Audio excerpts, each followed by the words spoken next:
تو یہ کوشچن ہے کہ ثنا کی طرف سے کہ جو ہے نا کس طریقے سے پتہ چلے گا کہ ہم پہ جادو ہوا ہے یا حسد ہے یا نظر ہے. دیکھیں اللہ بہت اچھی بات کر رہا ہے کہ اللہ پہلی چیز تو یہ کہ اگر آپ دیکھیں کہ فرعون کا واقعہ اور جادوگروں کا جب واقعہ آپ دیکھ رہے ہوتے ہیں تو آپ کو اس بات کا اندازہ ہو جائے گا کہ اللہ کیا کہہ رہا ہے کہ وہ جادو صرف ڈرا سکتا ہے. ہم سب کو پتا ہوگا the difference between illusion, hallucination and delusion. So جادو جو ہے وہ صرف جو ہے نا وہ ایلیوژن ہے، وہ صرف آپ کو ڈرا سکتا ہے، وہ آپ کو نقصان نہیں پہنچا سکتا. نقصان کیا پہنچا سکتی ہے چیز؟ نقصان آپ کو پہنچا سکے گا حسد یا نظر. تو حسد کیا ہے؟ حسد آپ کو فزیکلی طور پہ نظر آ جائے گا، آپ کو چہرے سے ظاہر ہو جاتا ہے، عیاں ہو جاتا ہے کہ کون حاسد ہے اور کون آپ سے حسد کر رہا ہے. اچھا بچا کیا؟ بچا یہ نظر.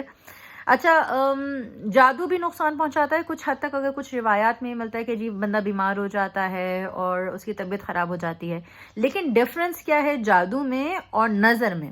اور اچھا جادو میں یا کوئی بھی چیز جو آپ کو نقصان پہنچا رہی ہے یا کوئی بھی چیز کچھ کر رہی ہے، پہلی چیز تو یہ کہ ہم قرآن میں پڑھ رہے ہیں کہ if Allah does not want it, he does not will it, nobody can harm you. مطلب اگر اللہ نہ چاہے تو کوئی آپ کا نقصان نہیں پہنچا سکتا. اور اللہ کیوں نہیں چاہے گا؟ اللہ اس وقت نہیں چاہے گا کیونکہ اللہ تو سب کو چاہتا ہے. ہم کتنا چاہتے ہیں اللہ کو یہ ڈیپینڈ کرتا ہے. اگر ہم اللہ کو چاہ رہے ہیں تو یقیناً ہمیں کوئی چیز نقصان نہیں پہنچا سکتی. اگر ہم نماز پڑھ رہے ہیں، ہم قرآن پڑھ رہے ہیں، تو ہمیں نہ کوئی جادو اثر کرے گا، نہ کوئی حسد اثر کرے گا، نہ کوئی نظر اثر کرے گی. پہلی چیز اس چیز کا اطمینان رکھیے، ٹرسٹ اللہ.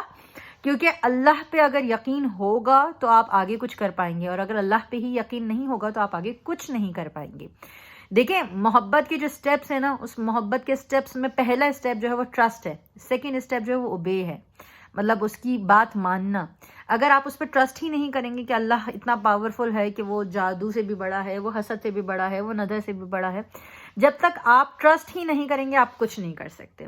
اچھا ہمیں ملتا ہے کتابوں میں، اس کے علاوہ قرآن میں بھی ملتا ہے کہ کیا ایک ایسی چیز، ایسی دعا جو ہمیں ان ساری چیزوں سے بچا سکے، حسد، نظر، جادو سے بچا سکے، دیٹ از سورۃ الناس اور سورہ فلق. جو بھی انسان واجب نمازوں میں سورہ ناس اور سورہ فلق کی تلاوت کرتا ہے وہ ان ساری چیزوں سے دور رہتا ہے.